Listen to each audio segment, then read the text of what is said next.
Hello guys, അപ്പം ഞാൻ രാവിലെ തന്നെ ഒരു പണിയായിട്ട് ഇറങ്ങിയിട്ടുണ്ട്. രാവിലെ അല്ല, ഉച്ചയ്ക്കായി. വിൻറ്റേജ് ടീമിലുള്ള കളർ പേപ്പർ എടുക്കാൻ ഞാൻ വിചാരിച്ചാണ്.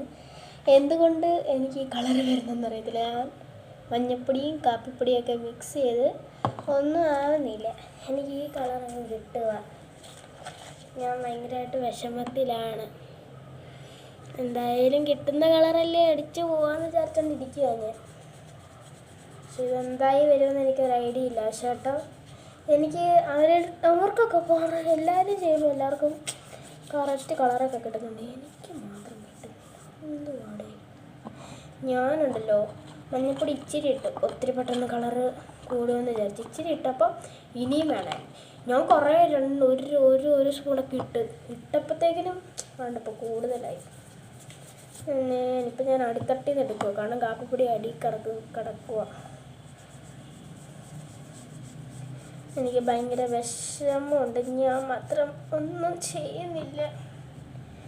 എന്ത് ചെയ്യാനാ ഗൈസ്, ഞാനിപ്പോൾ അടിക്ക് നിർത്തുക. ഗൈസ്, എനിക്ക് നല്ല വിഷമമുണ്ട് കേട്ടോ. നല്ല കുളമായി. എന്തായാലും കുളമായി. എന്നാലും ഉള്ളതുകൊണ്ട് സംതൃപ്തിയാവാൻ ഞാൻ നോക്കുവാണ്. പക്ഷേ എന്നാലും എനിക്ക് അബദ്ധം പറ്റിയല്ലോ. ഇനി ഞാൻ ഈ വേറെ പരിപാടിക്ക് ഇറങ്ങത്തില്ല. നോക്കിക്കോ, എനിക്കെന്താ, ഞാൻ ജേണൽ ചെയ്യാനിരുന്നതാണ്. ചെയ്താൽ മതിയായിരുന്നു. എനിക്ക് എല്ലാത്തിൻ്റെ കഷ്ടമാണ്. എല്ലാവരും എന്തായാലും എൻ്റെ വീഡിയോ കാണുമല്ലേ, എല്ലാവരും ഒരു ലൈക്കൊക്കെ സപ്പോർട്ട് ചെയ്യ് ഗായ്സ്. അടുത്ത പണി കിട്ടും. ഞാനിത് മര്യാദയ്ക്ക് അടിക്കാത്തതുകൊണ്ടുണ്ടല്ലോ പാട് വരുവാണെന്ന്. എല്ലാം കൊണ്ട് ഞാൻ നിർത്തി. നാളെ ഇത് ജീവനോടുണ്ടെങ്കിൽ ഉണങ്ങിയിട്ട് കാണിക്കാം. Bye bye.